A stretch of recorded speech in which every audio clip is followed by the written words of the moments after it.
Good morning, everybody. Welcome back to the channel. This is the last day of 24, so it's my last chance to put out my last video of 24. So I think we're going to get on it, and it's going to again include working on this old D2. I'm doing a little bit of a prep and whatnot to do some cleaning up here and trying to get this engine freed up. But I'll take you a little walk around to see what we got going on here already. I've been out here for a half hour or so prepping up some stuff, so let's do a little walk around. First off, down here in preparation of putting the pipe wrench on the front of that crankshaft, I took off the lower water pipe and hose, and of which I successfully focus in here, successfully broke off one of the studs, so a little bit more of a repair job to do there. I took the rest of the bolts out of this side inspection cover, and as you can see, there is no rust in there. So Mother Nature tried her best, but she did not get involved with the interior of this engine.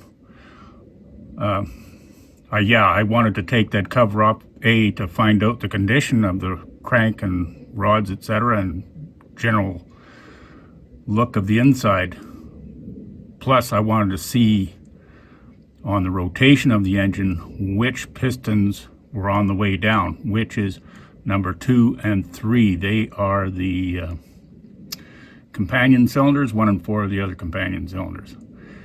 Luckily, this engine has locked up midway between DCs, so that's a good thing. These cylinders and pistons are still as ugly looking as they were yesterday, but I've got a plan. In here, I think I've showed it once already, but there is a arm that pulls in the Bendix of the starting engine pinion, and it is broken, so we need to repair that. So I spent a little bit of time looking on the YouTube, the internet, because I have very little, if this is my first experience with D2s. They are similar but quite different, if you know what I mean, than a D4. This mechanism here is the same as a D4. So if anybody needs to find any information out on the repair or maintenance or upkeep or whatever on D2, vintage D2s, go to Squatch253. He's on, he has his own channel on YouTube, and he is basically an expert and puts out excellent videos in detail. Details of which are lacking on my channel, that's for sure. This is the back end of the old scrap 315 I picked up this last summer, and the flywheel is out, and the starting engine Bendix is still there, but it's missing the sleeve off of here. This is all locked up and seized up. I don't need any of that. I just need this piece, and according to Squatch, you can't get it out unless it's separated from the transmission, of which this one is. So even though it's seized, I think I can get that out without any problem. Okay, that's generally the introduction for what's going to go on for today. And again, if there's anybody out there that's in need of any information on D2s, a good quality channel to go out and and get any information in detail, presented very well, is Squatch253 on the YouTube. Find out anything you need to know about a D2 for sure, maybe except how a gear pump operates.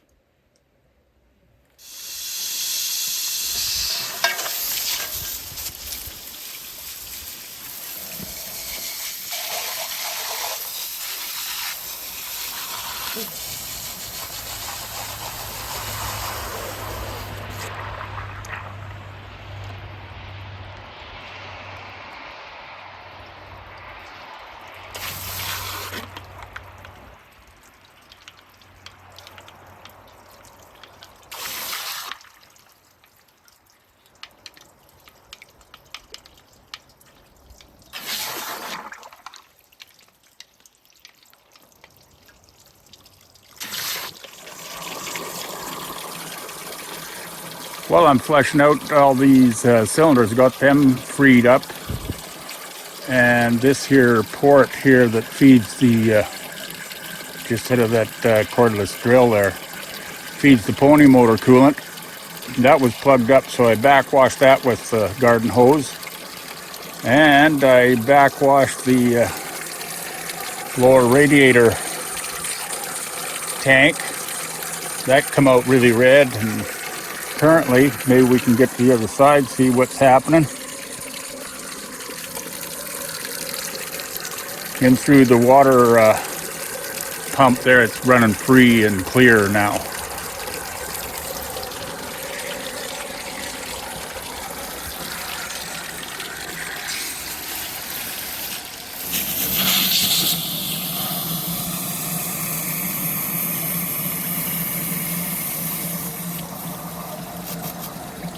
And water is coming out the back to feed that pony motor nice and clear.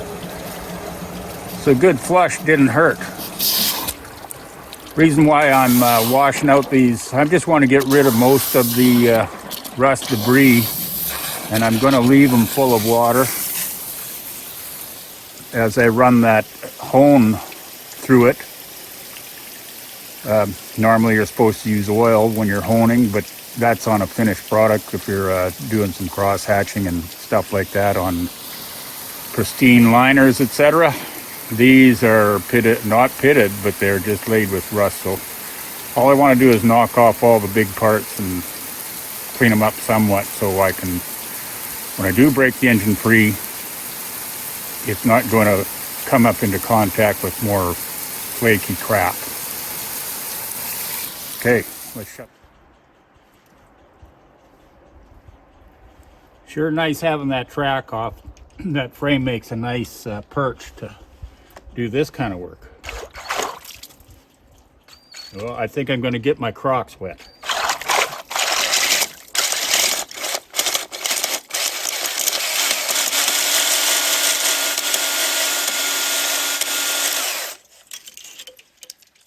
Boy, that's polishing up real nice.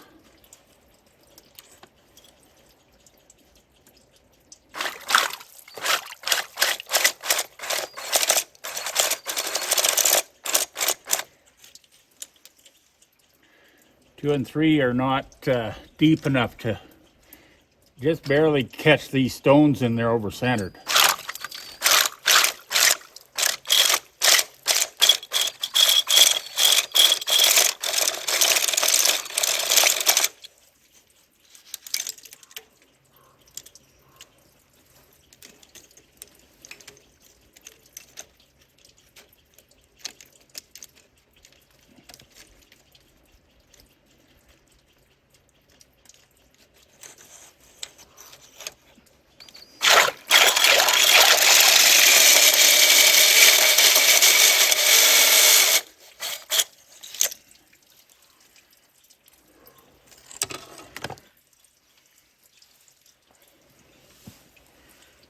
Yeah, I'll get a rag and maybe get some of that crap out of there.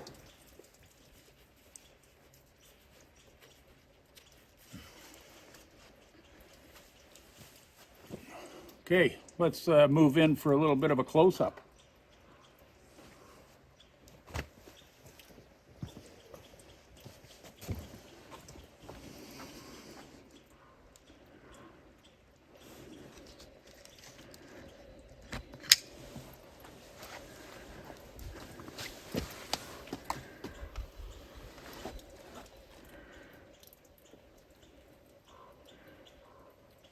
All in all, I think they cleaned up really good for now. All the large crusties are off.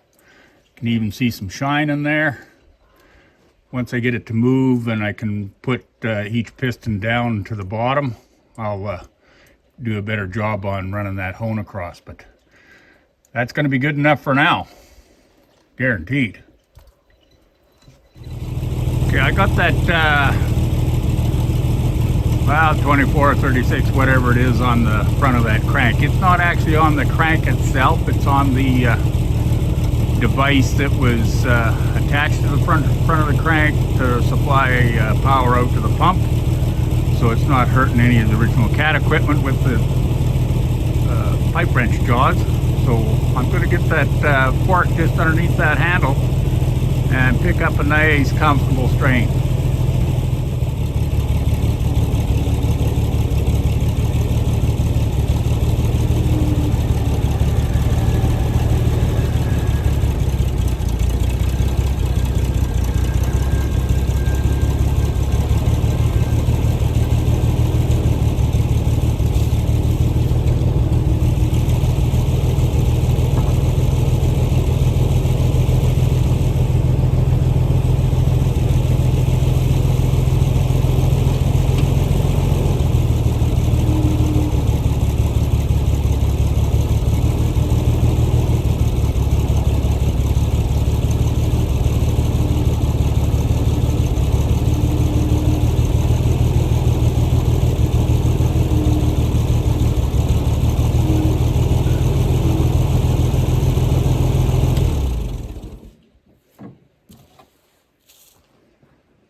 That looks like a comfortable strain. We're not going to go too western on it until western is required. Good thing I didn't get too western yet. I forgot to lock down my liner, so we'll just zip those down tight and then beat on that hardwood board.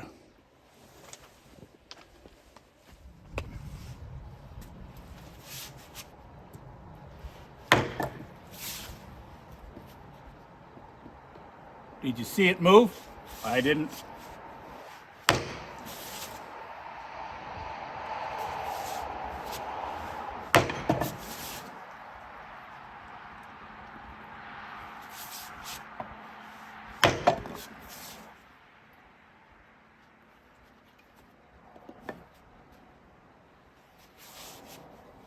Okay, we'll watch that line. If I'm not imagining things, I think it's moved somewhat, maybe, but it's probably my imagination.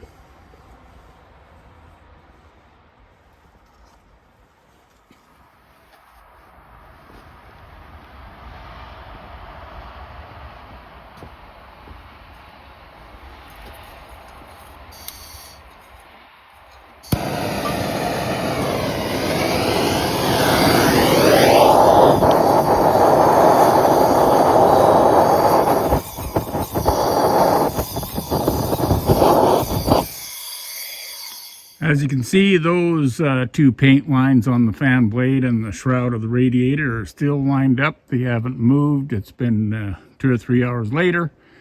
Just been letting it sit there, you know, with a little strain on that one piston. But I think what's going to have to happen here is I'm going to have to add a lot of patience.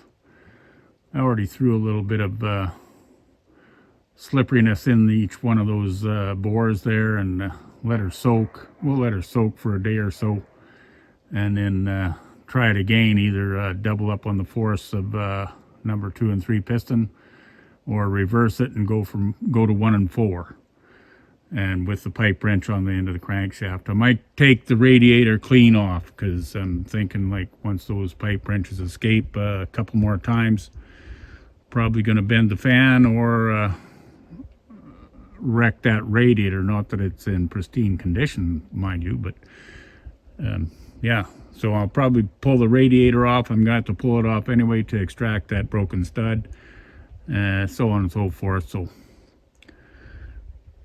that's all we're gonna do for today, I guess. I really wanted to get the old D2 freed up today, being it's the last day of the year and the last video that's going to be up for the year, but it's not going to happen. It just tells me that the one missing ingredient there is patience. I got the cylinders soaking down with some anti-rust or penetrating oil or whatever you want to call it, just to lubricate it up. I think a little patience is required at this point. So I want to thank you all for following me along this last year. It's been a really good year for me. Lots of old equipment recoveries and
Here it is, New Year's Eve day, and I don't know what got into me. I was all in a panic. I had to get this thing back running, all fixed up and ready to go to push some snow.